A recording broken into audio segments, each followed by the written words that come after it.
que Jesus esteja conosco. Hoje nós vamos iniciar uma nova série na Casa de Francisco, né? Com a proposta de trazer alguns estudos que a coordenação aí nos sugeriu e que a espiritualidade também nos intuiu. Então eu vou pedir a todos que a gente faça agora a prece inicial. Vamos fechar os nossos olhos e pedir à espiritualidade que esteja conosco nesta manhã. Agradecemos, Senhor, pela oportunidade de estudar a sua doutrina, estudar o seu evangelho e a doutrina espírita. É uma bênção muito grande para os nossos corações. Nos dê entendimento, nos dê paciência e discernimento para poder compreender todos os propósitos dos seus ensinamentos para a nossa caminhada evolucional. Maria Santíssima proteja cada um aqui e todos aqueles que estejam nos assistindo, que eventualmente vão nos ouvir. Que todos possam ser protegidos pelas bênçãos da Mãe Santíssima. E que Francisco, o mentor espiritual dessa casa, nos proteja, nos intua hoje e sempre. Que assim seja. Então vamos lá.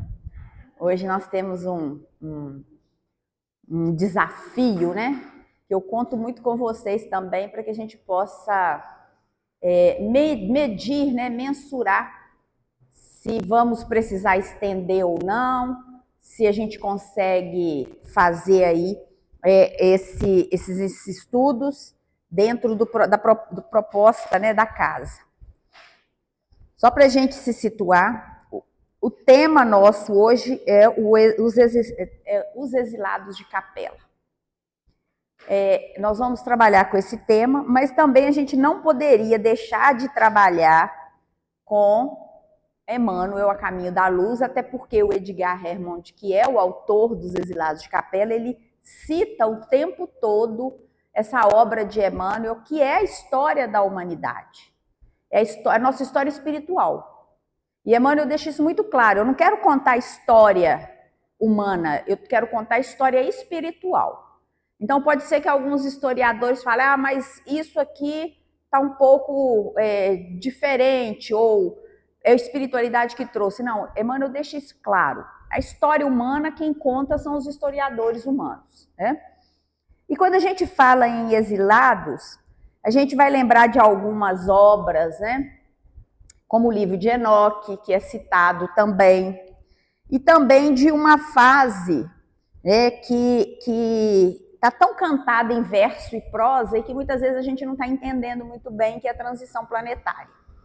Então nós temos vários pontos para tratarmos aqui hoje e realmente assim vai necessitar de muito mais acolhimento de vocês do que de qualquer outra coisa, porque a doutrina espírita, a partir das revelações, a gente tem acesso a informações que tradicionalmente a gente não teria. Se a gente pensar, por exemplo, que somos todos extraterrestres, a gente tem aí algumas indicações do cinema que mostram os extraterrestres e tudo mais. Mas quando a gente estuda a evolução do planeta, quando a gente estuda a evolução das raças, por que não pensarmos que originalmente talvez a gente tenha sido criado em outro planeta? E por uma necessidade evolucional nós estivéssemos encarnados temporariamente por aqui. Mas para isso a gente precisa ter muita tranquilidade, porque são muitas as informações. E uma coisa que a gente precisa deixar muito claro é que não existe pauta fechada. Porque às vezes a gente quer resposta pronta, né? Então quer dizer que isso é isso? Então quer dizer que eu sou extraterrestre? Sei lá, pode ser que não. Não nos é dado a conhecer a nossa origem, até para que nossa proteção esteja garantida, a nossa proteção mental, a nossa caminhada espiritual, porque às vezes quando a gente descobre o que a gente foi, uma pontinha, a gente se envergonha. A gente pode ter um prejuízo muito maior. Então a espiritualidade, ela sabe, né, aquilo que aguentamos e nos dá ali a medida daquilo que podemos compreender. E é com essa introdução que nós vamos agora começar a falar dessa obra que é a obra do Edgar Armond, intitulada Exilados de Capela. Antes, porém, quando vocês pesquisam aí na internet, até porque me chamaram a atenção, a Márcia me chamou a atenção, vocês vão encontrar às vezes uma coisa chamada trilogia, dos Exilados de Capela. Não é uma trilogia dos Exilados de Capela, é uma trilogia do autor Edgar Armond, tá? Ele escreve 3 livros, 2 deles, um é esse e o outro, Almas Afins, eu tive a oportunidade de ler, mas eles não são sequência desse estudo. Então, é possível ler individualmente. Quem se interessar, eu acho que leituras são sempre muito bem-vindas, tá? Mas só para a gente entender aí e não ter dúvidas. Mas vamos lá. Exilados de Capela. E aí a gente começa com essa imagem aí para lembrar que o universo possui constelações, diversos planetas, e que em uma dessas constelações, chamada Cocheiro, existe uma estrela que é muito maior do que o Sol, o nosso Sol, que é chamada de Capela. É assim que eles começam a nos contar a história. E que há milhões de anos atrás, Capela estava passando por uma transformação. A maior parte dos seus habitantes eram espíritos bons e inteligentes, porém ainda haviam espíritos rebeldes que praticavam o mal. Com a evolução não seria possível continuar abrigando os espíritos que se negavam à transformação moral. E aí a gente vai lembrar que esse discurso está muito comum nas casas espíritas. Normalmente nós vamos às casas espíritas e escutamos o termo: estamos em transição planetária. O planeta está passando por uma transformação, é a regeneração. Tanto Emmanuel como Edgar Armond, eles vão lembrar que Capela, nesse tempo, estava passando por uma situação semelhante à situação do planeta Terra. E que existia nesse planeta vários espíritos muito evoluídos, moralmente, porque não basta a gente ser evoluído na inteligência, porque evoluído na inteligência somente pode ser um caminho certo para a queda moral. E nós temos exemplos na nossa história de espíritos extremamente inteligentes, mas que utilizaram a inteligência para praticar o mal. E Capela tinha esse grupo de espíritos, né? E tanto o Emmanuel como o Edgar Armond, eles falam em milhões de espíritos que resistiam às informações. Mas o que é isso? Nós hoje, em pleno século XXI, no ano de 2024, virando para 2025, nós já sabemos e já estamos tendo a oportunidade de conhecer o Evangelho de Jesus. Nós espíritas já temos a oportunidade de saber quais são os propósitos de Deus para as nossas vidas. E por que a gente ainda insiste em fazer as coisas erradas? E por que na hora de decidir entre o certo, o que é moral, e eu estou falando da moral do Cristo, que é a moral de fraternidade e de bondade. Não estou falando da moral que fica medindo o tamanho da saia das mulheres, não. Essa para nós não interessa, porque nós somos espíritos, e o que interessa é a nossa caridade uns com os outros. O que interessa é a nossa benevolência, é a nossa capacidade de perdoar, e não de ficar julgando. Se eu estou preocupada com o outro, eu perdi a minha oportunidade. Então, nós vamos pensar o seguinte: nós estamos ali num planeta, e é o que aconteceu em Capela. Capela estava já num estágio de evolução, já para fazer uma transformação, uma transição planetária, e ainda haviam espíritos extremamente inteligentes, mas resistentes. E aí, se a gente trouxer isso para nós, espíritos que conhecem o valor da caridade, mas que não fazem a caridade. Espíritos que sabem que tem que vencer todos os vícios diariamente, ou pelo menos lutar para vencer os vícios, mas continuam na maledicência, nos vícios que degeneram o nosso corpo físico, nos contaminando muitas vezes com imagens que não nos ajudam em nada. Porque o vício não é só o vício do álcool, da droga, não. O pensamento negativo, o pensamento vitimista, o consumo de imagens, e principalmente nós que estamos na era de informática, né, da inteligência artificial, o consumo de mídias que não nos agregam nada, isso também é problemático. E aí, convidados a fazer essa mudança, alguns capelinos resistiram. Né? Muito bem. Emmanuel vai lembrar, lá no livro A Caminho da Luz, lá no capítulo 3 ele fala, a constelação do cocheiro é formada por um grupo de estrelas de várias grandezas, entre as quais se inclui Capela. Então, nós estamos falando de uma constelação em que Capela é uma estrela de primeira grandeza, que por isso mesmo é a alfa da constelação. Capela é uma estrela inúmeras vezes maior que o nosso Sol. Se este fosse colocado em seu lugar, mal seria percebido por nós, à vista desarmada. Dista da Terra cerca de 45 anos-luz, distância esta que em quilômetros se representa pelo número 4.257 acrescidos de 11 zeros. Eu nem sei que número é esse, não vou fazer esse esforço, tá? Mas é só porque Emmanuel traz isso aí para a gente pensar. Então, nós estamos falando de uma constelação cocheiro e de uma estrela Capela, de um planeta Capela, bem distante de todos nós e grandioso, né? Olha ela lá, essa aqui, ó, deixa eu ver aqui,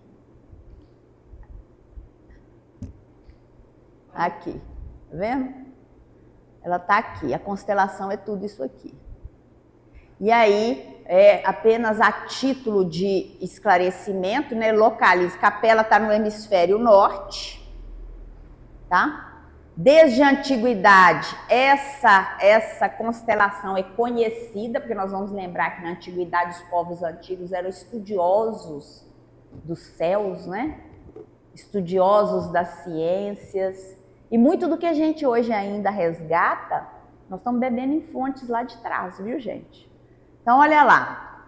Então, é uma constelação conhecida desde a antiguidade.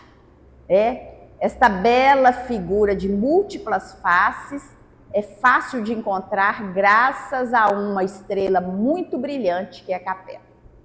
Na mitologia grega, essa constelação representava Melissa e Amalteia, filhas do rei de Creta, que teriam amamentado o pequeno Zeus com leite de cabra. Zeus é o deus lá do panteão, né, da mitologia grega.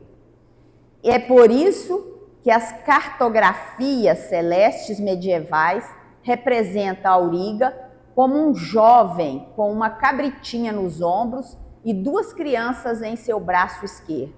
Mas existe uma segunda interpretação.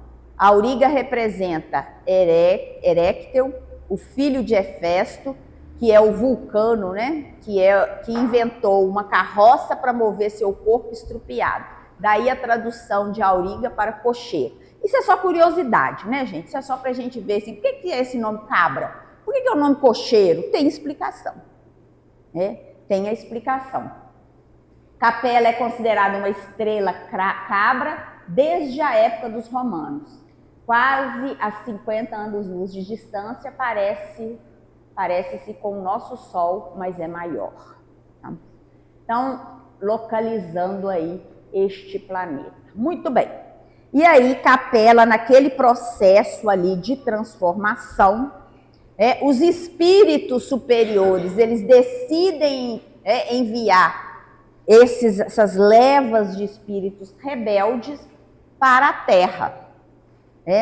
Que na época era um planeta primitivo.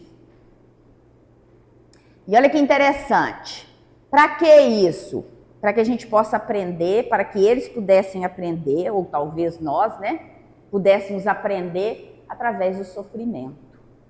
Porque vocês sabiam que num planeta como o nosso, às vezes a gente precisa sofrer para aprender. O sofrimento, muitas vezes, ele é mais pedagógico, mais didático do que, às vezes, um conselho. A gente não tem até uma fala aí de que se fosse bom a gente vendia? Para mostrar que nós não somos abertos a acolher conselhos, a acolher ali aquelas pessoas que vão nos auxiliar a partir dos seus exemplos.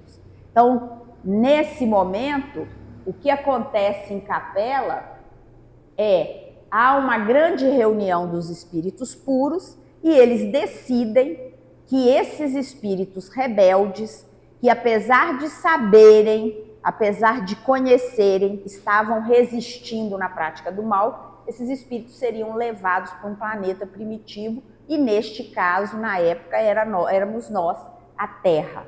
Planeta Terra. E aí, para aprender através do sofrimento a praticar o bem.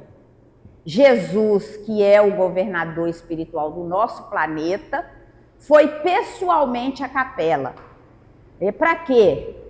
Para acolher aqueles espíritos, para recebê-los, para dizer a eles que estaria com eles, porque Jesus sabia dos desafios. Imagina a gente, se a gente pensar nós hoje, na nossa condição, sermos jogados num mundo primitivo. Então, quer dizer, a nossa casa mental, as nossas referências espirituais vão sofrer muito. Porque nós, ainda que tenhamos o esquecimento, nós temos as marcas, e é isso que o povo capelino trouxe para a Terra. Eles trouxeram uma saudade muito grande daquilo que eles já tinham vivido. Eles tinham conhecido o paraíso e eles caíram. E aí vocês vão lembrar dessa queda lá na nossa Bíblia. Eles estavam no paraíso e eles caíram. Mas segurem aí que nós vamos chegar lá. Então Jesus conversou com esses espíritos antes que eles viessem para cá, e eram milhões de espíritos. Mas como tudo que Deus faz tem como objetivo nos melhorar, esses espíritos de capela, eles foram fundamentais para o desenvolvimento intelectual dos habitantes aqui. Apesar de não quererem se transformar moralmente, eles eram extremamente inteligentes. Esse era o projeto. Olha, a gente tinha aqui na Terra um monte de pessoas, de espíritos recém-criados, que estavam vivendo na era primitiva, de uma forma rústica, grotesca. E aí, a enxertia, a chegada desses espíritos, vindos de um planeta que estava muito mais evoluído que o nosso, traria para esse novo movimento, para esse mundo primitivo, uma modificação. Ainda que uma modificação não tão explícita, porque eles também tiveram aí o esquecimento, mas eles trouxeram a inteligência mais acurada, mais sofisticada, para atuar entre aqui os povos primitivos. Então, a gente tem isso e esse é o propósito de Deus para nós. A gente não tem dúvida, a gente precisa ver capela, mas trazendo para o nosso momento atual. A Terra também já está providenciando a partida daqueles que não querem modificar. A Terra também será um planeta de regeneração, mas para que isso aconteça, é preciso que os espíritos compreendam o novo papel aqui na Terra. Porque senão, gente, de verdade, não adianta nada a gente vir na casa espírita, a gente participar de reunião, a gente tomar passe, a gente fazer tratamento espiritual e simplesmente continuar com a nossa vida do mesmo jeito, sem que a gente se proponha nenhuma transformação. Não adianta nada a gente ficar diante do sofrimento se sentindo a pior vítima do mundo, sem entender que ali tem um grande aprendizado e possivelmente uma grande alavanca para a evolução do próprio espírito. Então essas questões, elas são importantes que a gente comece a pensar, né? Porque Deus, ele não vai fazer nada sem que exista ali um motivo. E esse era o motivo, que os capelinos viessem, né, para modificar os hábitos desses habitantes aí das cavernas. E aí, a título de ilustração, né, naquela época os habitantes da Terra viviam ainda em cavernas de forma primitiva. Os capelinos, com as lembranças em suas consciências da vida em capela, iniciaram a civilização na Terra. Eles encarnaram em diversas partes do mundo e acabaram divididos em 4 grupos. E eu quero falar um pouquinho desses 4 grupos daqui a pouco. Mas são os grupos dos Árias, conhecidos como arianos, a civilização egípcia, o povo de Israel e a casta da Índia. E é interessante que Emmanuel, no livro A Caminho da Luz, e eu até marquei aqui para poder trazer para nós e sermos fiéis a Emmanuel, ele vai dizer o seguinte, ele utiliza um capítulo para falar de cada um desses grupos que chegaram aqui. E cada um trouxe características muito peculiares. Por exemplo, os egípcios, né? Eles eram os que mais se destacavam na prática do bem e no culto da verdade. Segundo Emmanuel, eram eles os que menos débitos possuíam perante o Tribunal da Justiça Divina. Segundo Emmanuel, depois de perpetuarem nas pirâmides os seus avançados conhecimentos, todos os espíritos daquela região africana regressaram à pátria espiritual. Então, os egípcios, esse povo que chegou e que construiu as pirâmides e que fez o que tinha que fazer, eles tinham menos débitos. E eles trouxeram uma dor muito grande, porque eles sabiam que tinham perdido. Eles perderam a comunhão com Deus, eles perderam a oportunidade de avançarem. E aí, de repente, eles retrocedem. Mas retrocedem não no ponto da evolução. Olha que interessante, porque isso é importante para nós entendermos. Mas eles voltam para poder aprender a lição agora pela dor. A dor física. Porque capela também, a gente já estuda isso na doutrina espírita, do fluido cósmico universal de cada planeta. A Terra tem um fluido cósmico universal muito denso, é por isso que a gente tem matéria muito densa. As matérias da Terra são muito densas. Capela é mais fluídico, significando que os espíritos que lá habitam são espíritos mais evoluídos, mais sutis. Então, esses espíritos aí, esses egípcios, eles vieram, eles fizeram o que tinham que fazer, eles aprenderam. Porque tem gente que aprende na primeira lição, mas tem gente que precisa ficar repetindo o ano todo ano, né? Toda vez. Está sofrendo, está acontecendo, mas não abre os olhos para aprender. Então, essa alertiva aqui. Depois Emmanuel vai falar, mas isso aqui também provavelmente eu falo para vocês a respeito do politeísmo. Eles têm o politeísmo, mas entre os grupos mais evoluídos, espiritualmente, havia um culto franco ao monoteísmo, a um Deus único. Isso é bem interessante para nós. Então, depois deles, os hindus, Emmanuel vai dizer que dos espíritos degradados no ambiente da Terra, os que se agruparam nas margens do Ganges foram os primeiros a formar os pródromos de uma sociedade organizada, cujos núcleos representariam a grande percentagem de ascendentes das coletividades do porvir. Emmanuel vai lembrar que eles eram um dos ramos da massa de proscritos de capela, exilados do planeta. E vai lembrar também, para nós, como eles eram, quais eram as características, né?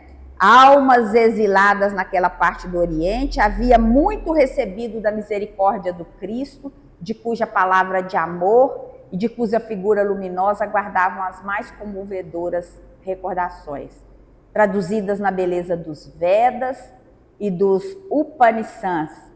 Foram elas as primeiras vozes da filosofia e da religião do mundo terrestre, como provindo de uma raça de profetas, de mestres e iniciados, em cujas tradições iam beber a verdade os homens e os povos do porvir.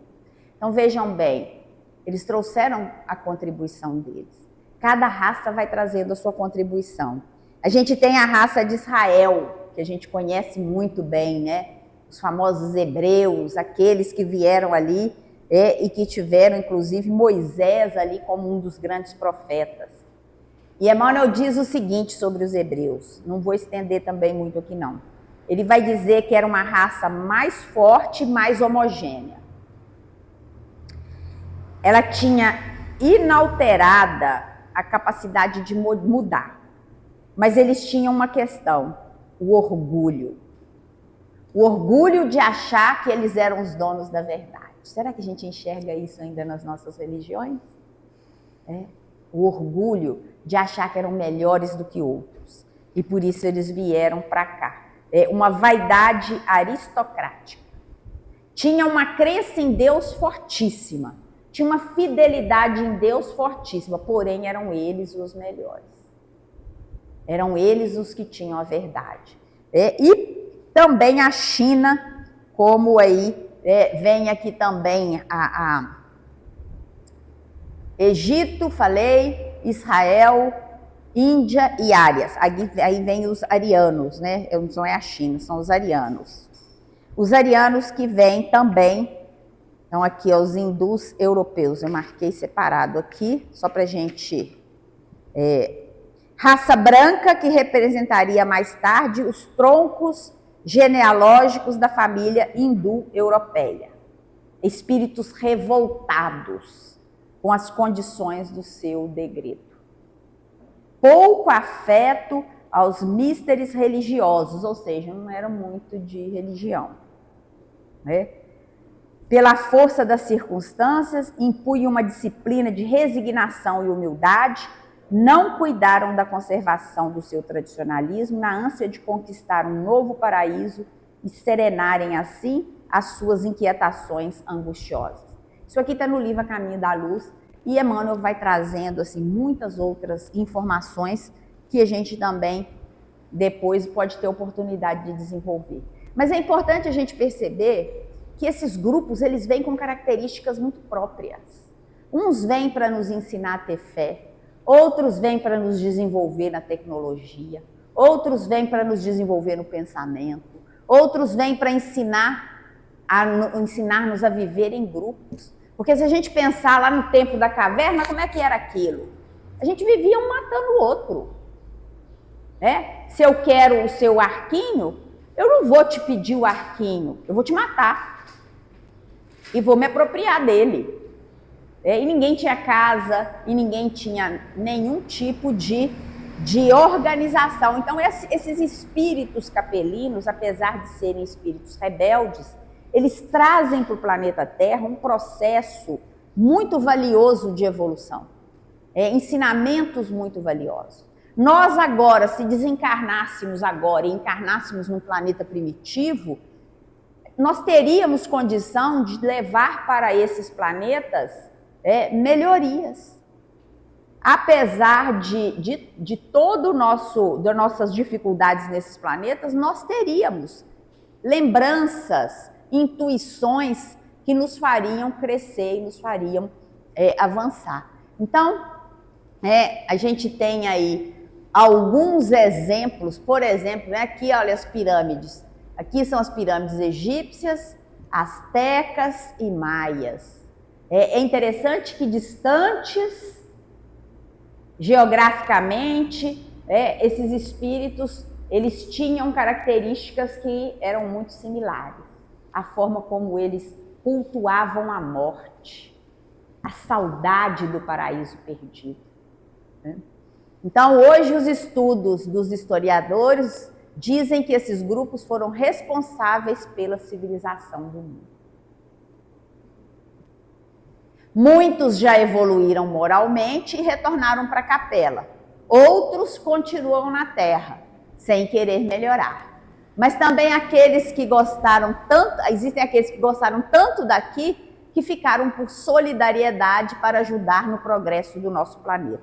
Porque é possível, né? A gente tem orientações, a gente tem informações do plano espiritual. Aqueles que quiserem ir embora, os egípcios sofreram demais. Emmanuel conta isso, eles sofreram demais, porque a saudade deles era muito forte. Tanto é que, se vocês observarem, qual foi o maior legado desses egípcios? Foram as pirâmides. O que representa as pirâmides? Um culto à morte.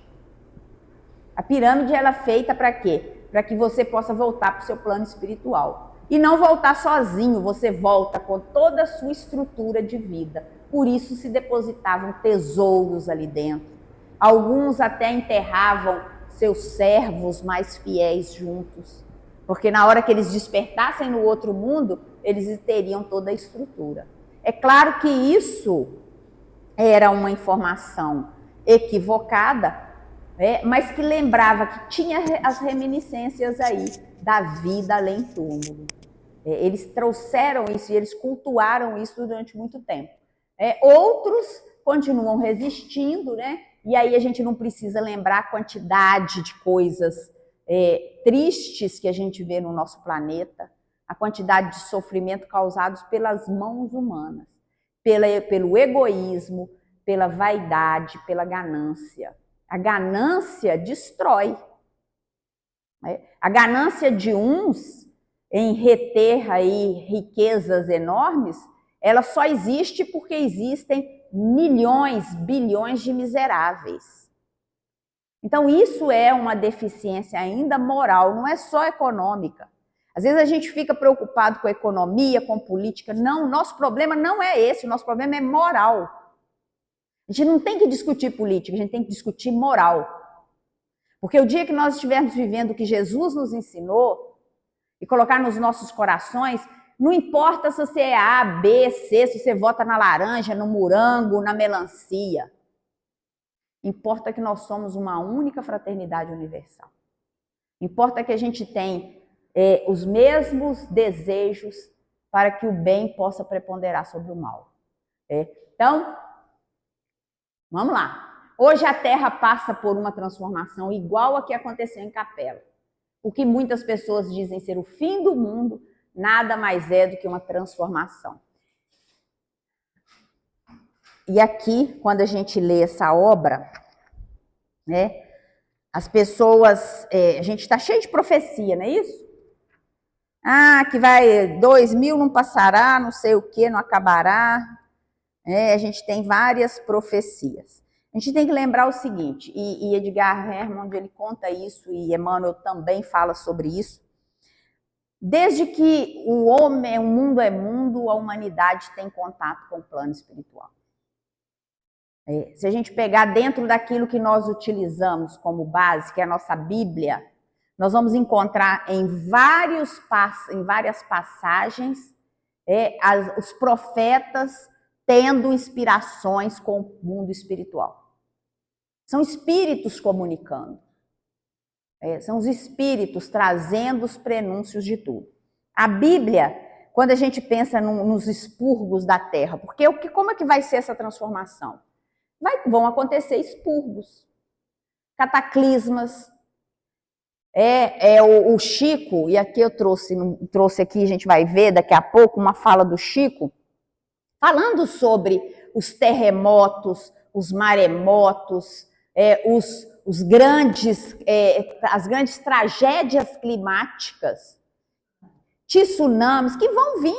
E o Chico falava isso lá atrás. Que vão vir para poder mudar.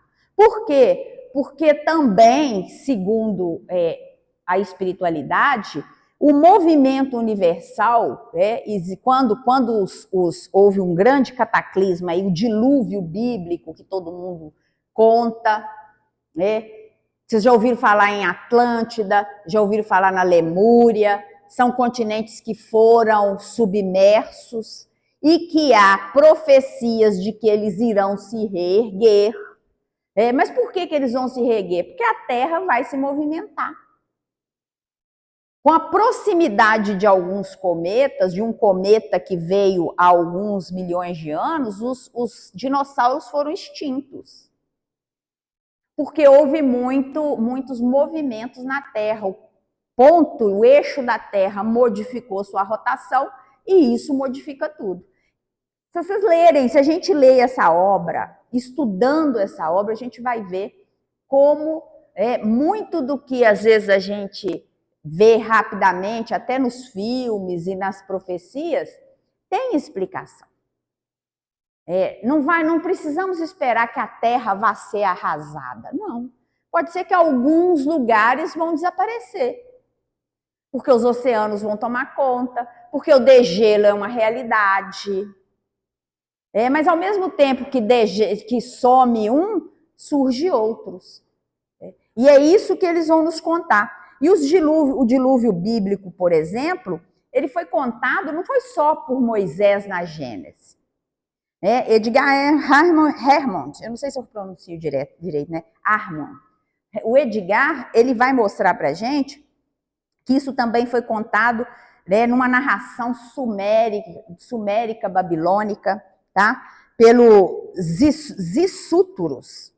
Foi contado na tradição grega, na tradição persa, nos esotéricos hindus, pelos tibetanos, pelos tártaros, pelos chineses.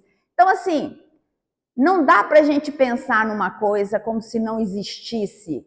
Houve realmente um movimento, houve realmente uma grande situação que talvez possa ter sido potencializada até pela evolução espiritual daquelas pessoas daquela época, né? Imagina uma enchente. Eu fiquei imaginando o seguinte: Belo Horizonte, quando chove, essas avenidas aqui viram rios, né? E rios perigosíssimos. Imagina um ser primitivo assistindo uma chuva dessas. Naquela circunstância, isso pode ser lido até com mais exagero. Então, é interessante a gente pensar, porque eles vão contando para nós aí sobre essas transformações. E ele conta que a Terra está passando por isso. E a gente não precisa nem ficar evidenciando isso muito, né? A gente tem tantos casos aí de catástrofes climáticas, mas volto a dizer, não é a catástrofe climática somente. Porque o mesmo movimento que está acontecendo com o planeta, com a natureza, está acontecendo com a nossa intimidade. Isso é algo para a gente pensar. As mesmas tragédias, as mesmas transformações estão acontecendo também dentro de nós. Mas vamos seguindo, né? Porque a gente tem muita prosa ainda para hoje. Então, a humanidade foi constituída pela mescla da evolução de autóctones humanos, ou seja, espíritos que estavam aqui no planeta Terra, que tinham sido criados autóctones, filhos da Terra, resultantes de milhões de anos de experiências terrenas, juntamente com espíritos vindos da constelação de Capela, os quais passaram aqui a encarnar, fato ocorrido há aproximadamente 40 mil anos. E alguns evangelhos são interessantes, né? Enoque mesmo, não sei se vocês já ouviram falar nesse livro de Enoque, o evangelho de Enoque ele é citado pelo Edgar Harmond. Tem uma fala dele aqui em que ele vai lembrar desses gigantes que desceram à terra e que tiveram filhos com as filhas da terra. Ou seja, são os capelinos que vieram também trazendo sua genética e se misturando com as mulheres aqui da terra e constituindo uma nova geração de seres, né? Então, esses espíritos, por terem sido exilados de capela, que chegaram em estágio evolutivo mais avançado e passaram então a ter um papel de liderança na constituição da sociedade que se encontrava em estágio de desenvolvimento bastante atrasado. Então, eles chegam mais evoluídos e aqui eles fazem, né, eles começam o processo de transformação. E aí é só para a gente, alguns, e isso é ciência, né? Isso aí é comprovado. Alguns já que encontraram, já se encontraram algumas ossadas, né? Que vão confirmando isso. E com o passar dos séculos, né? A evolução ela é nítida. Se a gente pegar uma foto, não precisa ir muito longe, não. Se pegar uma foto da sua avó criança e pegar uma foto do seu neto hoje, você vai ver que é diferente. Menino antigamente nascia com o olho fechado. Demorava 7 dias para abrir o olho. Hoje os meninos já nascem rindo. Menino antigamente só levantava o tronco depois de alguns meses, porque era molinho. Tanto é que não era qualquer um que carregava criança, que dava banho em criança. Vocês vão lembrar disso, que eu lembro disso. Hoje os meninos já amanhecem tudo durinho. Você vê, eu vejo esses menininhos recém-nascidos de dias, em pezinho, eu quase morro.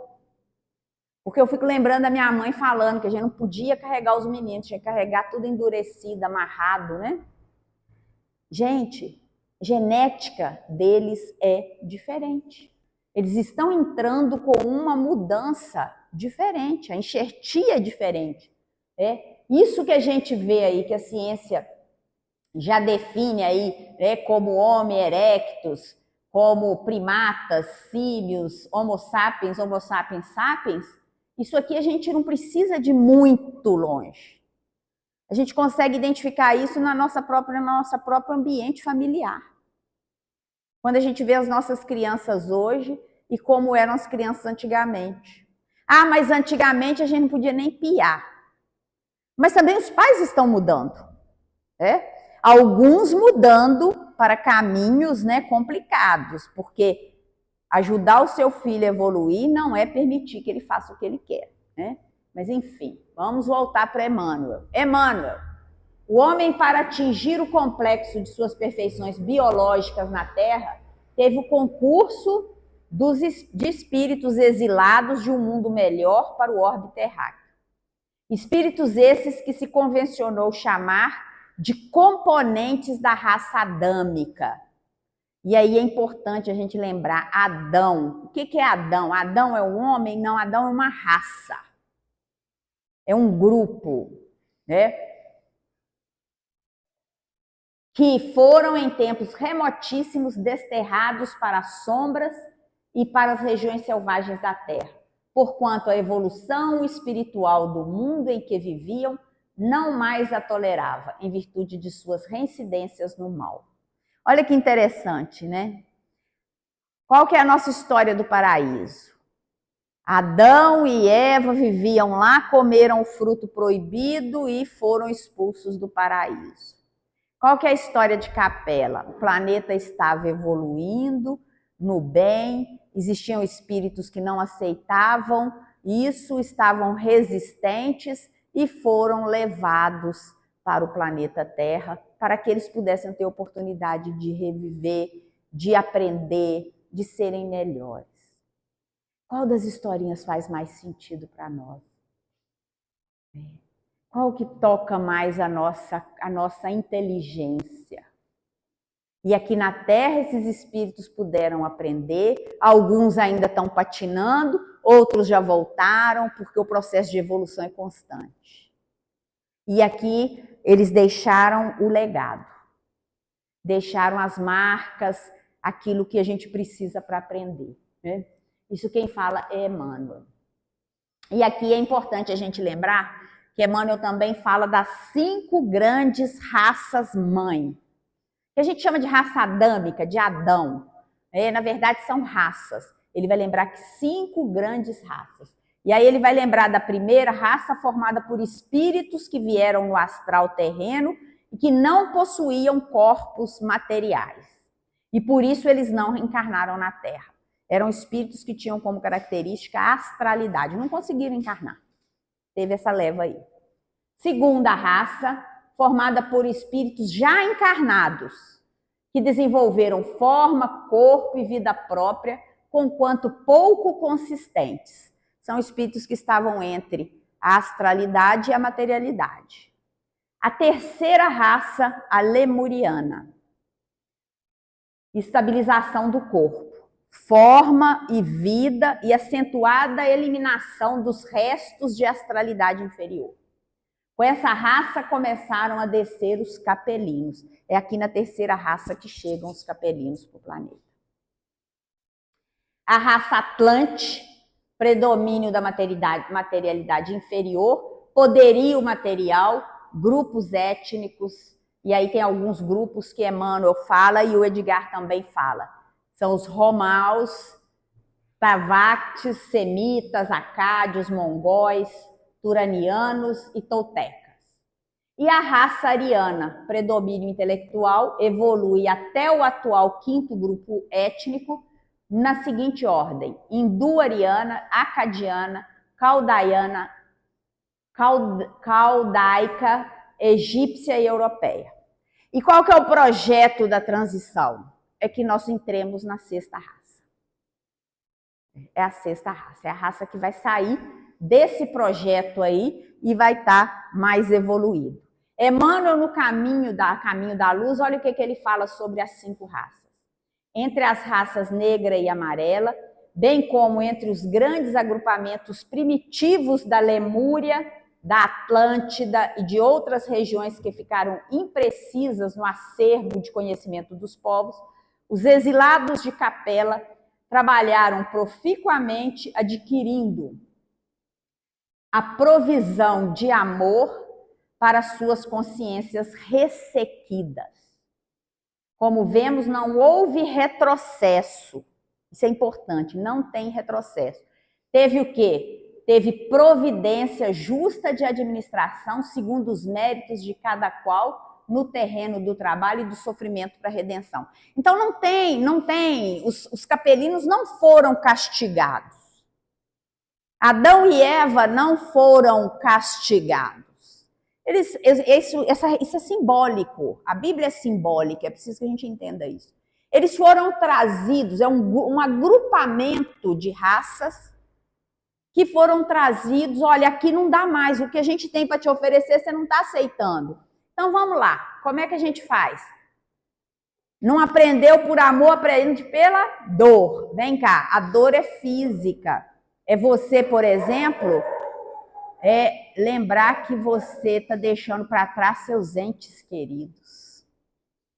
Imagina, porque o que mais doeu talvez nesses capelinos aqui, não foi o fato, às vezes, de terem vivido em ambientes inóspitos, em uma natureza agressiva, com animais primitivos, e se bobeasse, animal matava mesmo, porque a caça era invertida, não era o homem que caçava, era o homem que era caçado.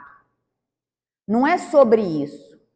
Mas imagina a gente deixando para trás os nossos corações, porque a gente já sabe que o amor verdadeiro, ele não se rompe depois do desencarne.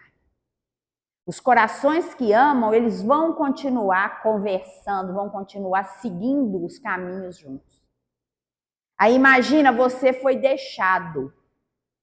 Por quê? Para poder aprender. Né? E isso o egípcio sentiram demais da conta. E por isso eles foram os primeiros a voltar. E voltaram já há muito tempo. Né? Mas Emmanuel, então ele traz isso aí para nós. Lá na Gênese de Allan Kardec, e é importante a gente trazer Kardec também para o estudo, né?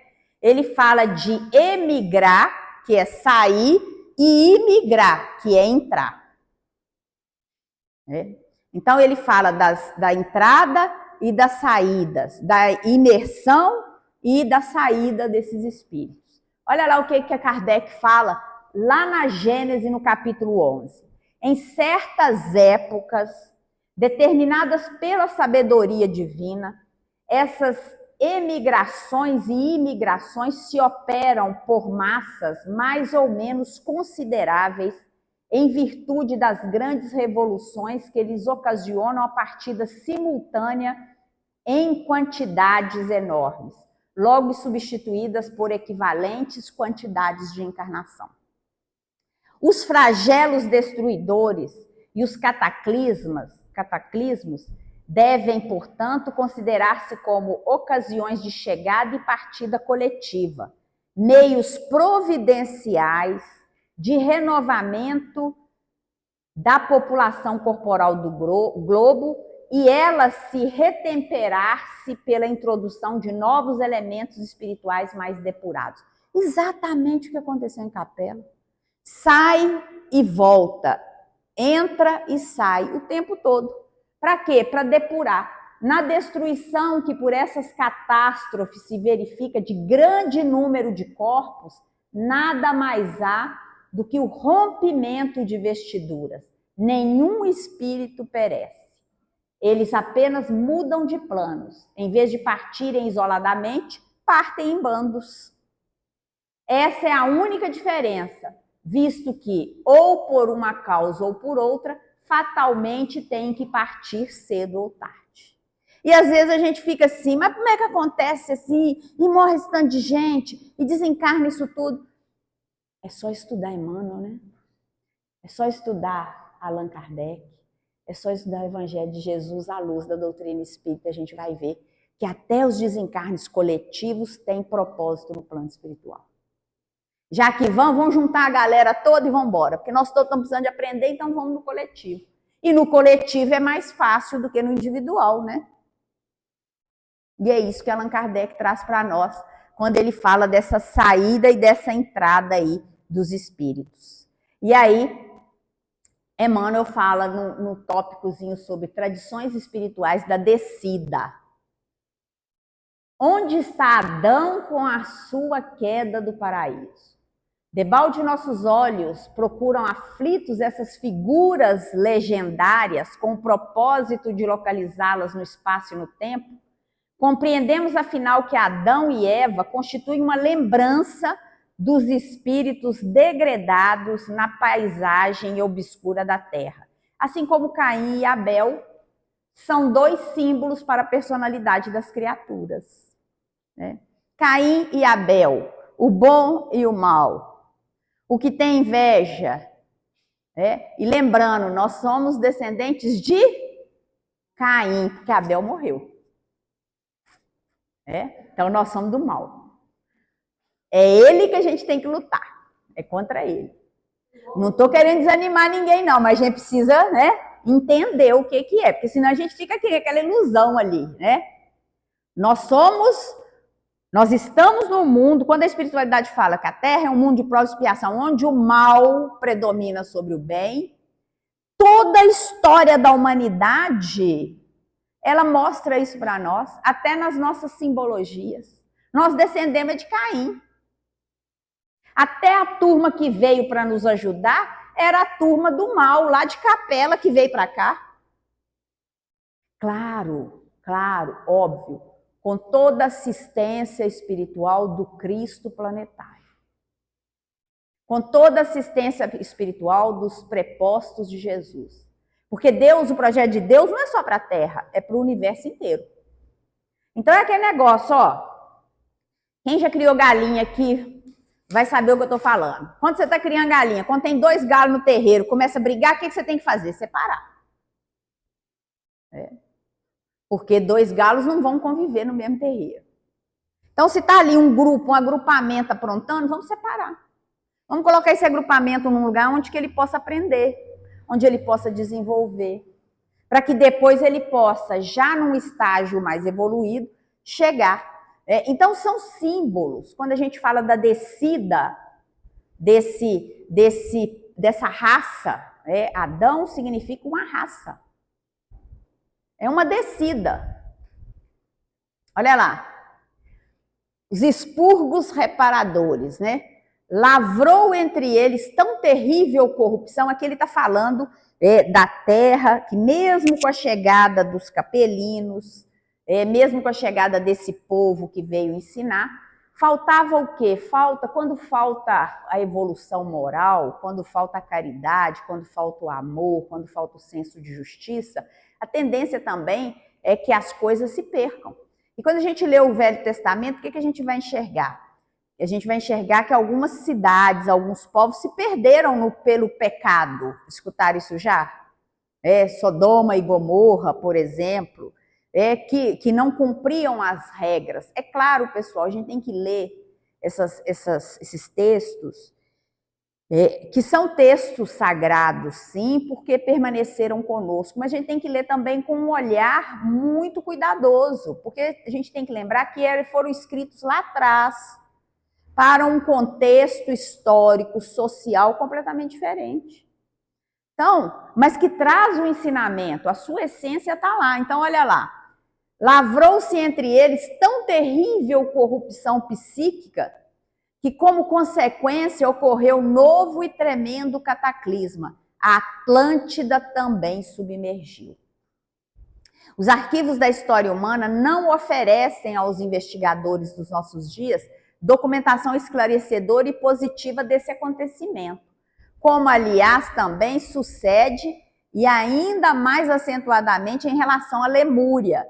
Por isso é que esses fatos tão importantes e interessantes para o conhecimento da vida planetária estão capitulados no setor das lendas. Porque é mais fácil de guardar quando eu conto para as pessoas que a Atlântida foi um continente imaginário, fictício. Porque é difícil, às vezes, né, a gente aceitar que a nossa própria imperfeição provoca um cataclismo desse tamanho que pode submergir um povoado inteiro. Então, olha lá o que a gente vai ter. Já tem notícias de descobrimento de indícios da existência de Atlântida. Isso não é a doutrina só que está falando, porque as coisas vão se revelando, né? Essa narração no manuscrito troiano é corroborada pelas tradições maias, povos sobreviventes do fenômeno, que se referem a 2 cataclismos ocorridos, um deles em 8.452 a.C. e o outro em 4.292 a.C. Tradições essas que, como se vê, noticiam 2 afundamentos parciais em vez de um. Em resumo, que o continente foi destruído em 2 vezes e em 2 épocas diferentes e bem afastadas uma das outras. Isso está lá nos registros maias. Depois eu vou mostrar o mapa aqui também. Também se verificou que o fundo do Atlântico está lentamente se erguendo. A sondagem feita em 1923 revelou um erguimento de 4 quilômetros em 25 anos, o que concorda com as profecias que dizem que a Atlântida se reergueria do mar para substituir continentes que serão, por sua vez, afundados nos dias em que estamos vivendo. Ó o movimento da Terra, né? Ó o movimento. Vamos lá. E aí tem realmente uma notícia, né? Que os geólogos brasileiros encontraram sinais de um continente perdido. Depois vocês podem ler e procurar lá na internet. Moisés relata, como eu já falei aqui, né? Do dilúvio, né?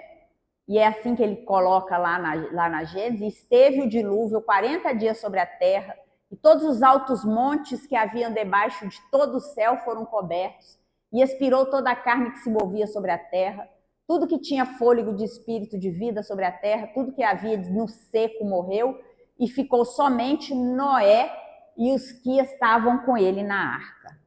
E só para não vou ler porque não dá tempo, senão a gente teria que ficar aqui uns 3 dias fechados aqui só estudando.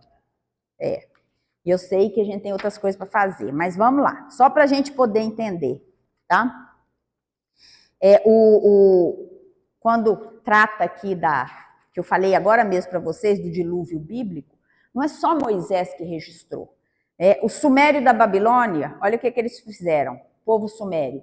O Senhor do impenetrável abismo anunciou a vontade de Deus, dizendo: homem de Suripag, Faz um grande navio e acaba-o logo. Eu destruirei toda a semente da terra com um dilúvio. E prossegue o narrador. Quando chamas veio no tempo prefixado, então, uma voz celestial bradou: à noite farei chover copiosamente, entra no navio e fecha a porta. Isso não é a tradição bíblica nossa. Olha lá o que os egípcios falaram. Houve grandes destruições de homens causadas pelas águas. Os deuses, querendo expurgar a terra, submergiram-na. Olha o que os persas falaram. A luz de Izete, da chuva, brilhou na água durante 30 dias e 30 noites. E ele mandou chuva sobre cada corpo por espaço de 10 dias. A terra foi coberta de água até a altura de um homem. Depois toda aquela água foi outra vez encerrada. Os esotéricos hindus. O dia de Brahma não estava ainda terminado quando se levantou a cólera do varão celeste, dizendo: por que, transformando minha substância, criei o éter, transformando o éter, criei o ar, transformando o ar, criei a água, e transformando a água, criarei a matéria. Porque projetei a matéria, o germe universal do qual saíram todas as criaturas. Aí ele vai falando da eclosão das águas, tá? E tem um monte, mas os chineses contando, quando a grande inundação se elevou até o céu, cercou as montanhas, cobriu todos os altos e os povos perturbados pereceram sob as águas. Gente, tártaros, tibetanos, todos eles registraram o dilúvio. Para nos dizer o seguinte, realmente existiu um fenômeno natural no planeta que fez submergir. Os maias registraram dessa forma. Moisés registrou dessa forma. Talvez seja a forma mais comum entre nós, ocidentais. Mas os povos dos outros continentes também registraram o dilúvio. Né? E aí, passagem do milênio. A gente para agora para tomar um cafezinho, então vamos parar um pouquinho para dar um refrigério.